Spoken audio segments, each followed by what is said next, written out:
वासवस्मान् पुनन्तो वाशां यत्र प्रणेत्री त्रिभुवनमहिता शारदा शारदेन्दो ज्योत्स्ना भद्रस्मितश्री धवलितककुभा प्रेमपारं पवारा उत्कण्ठा कुण्डकोला हलजवविदिता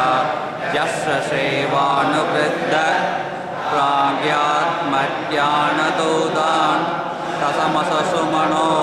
मौलिरत्नावलीनां भक्त्युत्रेकावकार प्रकटनसकटात्कारसङ्गृह्यमान प्रान्तप्राग्रामृपीडोत्थितगणगरजा पिञ्जदारञ्जिदासः जन्मादिव्याद्युपाधि प्रतिहति विरह प्रापकानां गुणानाम्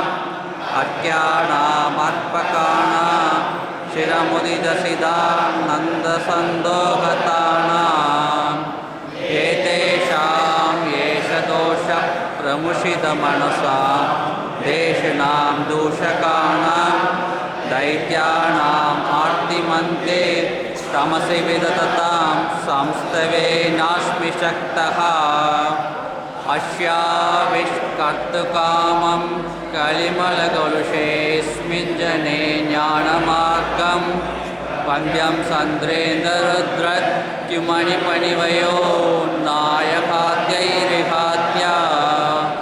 मद्वाक्यं मन्त्रसिद्धं किमुत कृतवतो मारुतस्यावतारम्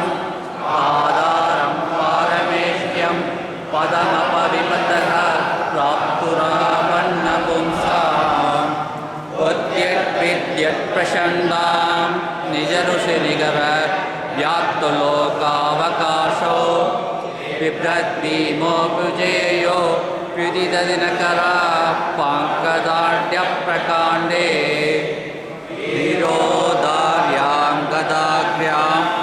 अयमिकसुमतिं वायुदेवो विदद्यात्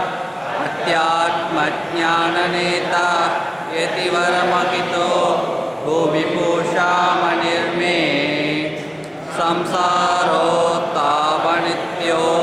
पसमदसदयस्नेहभासाम्बपूर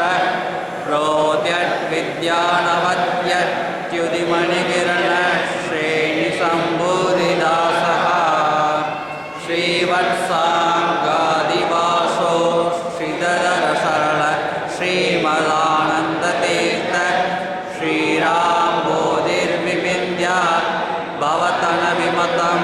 भूरि मे बोधिहेतुः मूर्धन्येषोऽञ्जलिर्मे दृढतरं निगते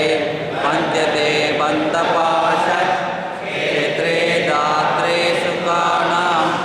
भजति भुवि भविष्यत् विजातेत्युपत्रे अत्यन्तं सन्ततं त्वम् अधिसपदयुगे अन्तसन्तापभाजाम् अस्माकं भक्तिमेकां भगवत उत ते मातवस्यात्